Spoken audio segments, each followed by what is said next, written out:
बिस्मिल्लाहिर्रहमानिर्रहीम। अस्सलाम वालेकुम वरहमतुल्लाहि वबरकातुहू। मैं हूं प्रोफेशनल एस्ट्रोलॉजर नईम उरमान सिद्दीकी। ये वीक एक्वेरियस वालों के लिए कैसा रहेगा, 15 मई से लेके 21 मई 2023 तक की ये वीडियो है। और जिनकी डेट ऑफ बर्थ 21 जनवरी से लेके 19 फरवरी के दरमियान तक है वो सब एक्वेरियस हैं। अगर आपको आपकी डेट ऑफ बर्थ नहीं मालूम तो नाम के पहले अल्फ़ाबेट से भी इस वीडियो को फॉलो कर सकते हैं। अगर आपके नाम के पहले हरूफ सीन शीन स्वाद से शुरू होते हैं तो आप भी एक्वेरियस हैं। अगर आपने मेरे चैनल को अभी तक सब्सक्राइब नहीं किया तो आपसे गुजारिश है चैनल को सब्सक्राइब कर लें, साथ ही बेल आइकन को प्रेस कर दें ताकि मेरी आने वाली हर वीडियो आप तक बआसानी पहुंच सके। वीडियो को शेयर, लाइक, कमेंट लाजमी करें ताकि हमारी टीम की हौसला अफजाई हो सके।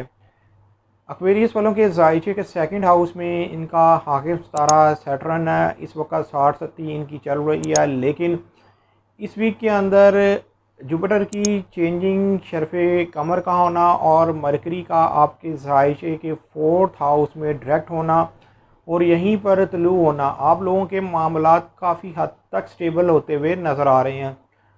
उसकी वजह यह है कि नया चांद भी जायचे के 4th हाउस में होगा। अगर आप बाय बर्थ वीक एक्वेरियस नहीं है तो आपके काम के अंदर चेंजिंग आती हुई नज़र आ रही है, मतलब कि मुस्बत तब्दीली आती हुई नज़र आ रही है।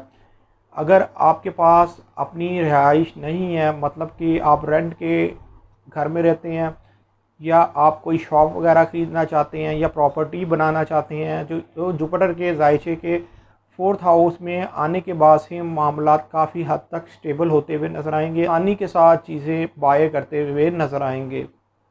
इसलिए कि 16 मई को जिस वक्त जुपिटर आपके जायचे के 4th हाउस में आएगा, ये 13 महीने आपके जायचे के 4th हाउस में रहेगा और ये जायचे के 8 हाउस को और जायचे के 12 हाउस को मजबूत नज़र से दिखेगा। गाय बगाए आपकी गैबी मदद भी होती रहेगी, लेकिन इस वीक के अंदर आपके जायचे के 7th हाउस में मार्स का आना ख़ास तौर पर फ़ीमेल के लिए रिश्ते और शादी के लिए वो वक्त बहुत ज़्यादा बेहतर रहेगा। अगर आप गैर शादीशुदा हैं और शादी नहीं हो सकी और डिले किसी ना किसी वजह से होती रही तो 20 मई के बाद मार्स जो है वो आपके जायचे के 7th हाउस में आ रहा है। ये जायचे के 3rd हाउस और 11th हाउस को भी मजबूत नज़र से देखेगा, जिसकी वजह से रिलेशन के मामलात में भी बेहतरी आएगी, उम्मीद और ख्वाहिश पूरी होती हुई नज़र आएगी। और जो लोग अब्रॉड ट्रैवल करना चाहते हैं उनके लिए बेहतर बंदोबस्त होता हुआ नज़र आएगा।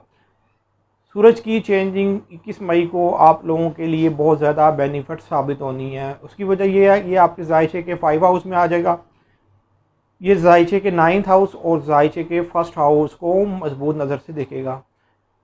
अगर आप स्टॉक मार्केट में काम करते हैं, शोबिस इंडस्ट्री में है, फिल्म थिएटर वगैरह में काम करते हैं, शोबिस बिजनेस में है, तो आपके मामलात काफ़ी हद तक सेटल होते हुए नज़र आएंगे। सूरज यहाँ पर आपके लाइफ पार्टनर और पार्टनरशिप के माली मामलात में भी बेहतरी लेके आएगा, इसलिए कि मरकरी पहले ही ऑलरेडी 15 मई को ये डायरेक्ट हो जाएगा और यहाँ पर आपके जायचे के 4th हाउस में ये बेहतर हालत में होगा, जिसकी वजह से अगर आपने कहीं कर्ज़े के लिए अप्लाई किया हुआ है या किसी की कोई हेल्प चाहते हैं तो आपको कर्ज़ा भी मिलता हुआ नज़र आएगा और आपकी हेल्प भी लोग करते हुए नज़र आएंगे।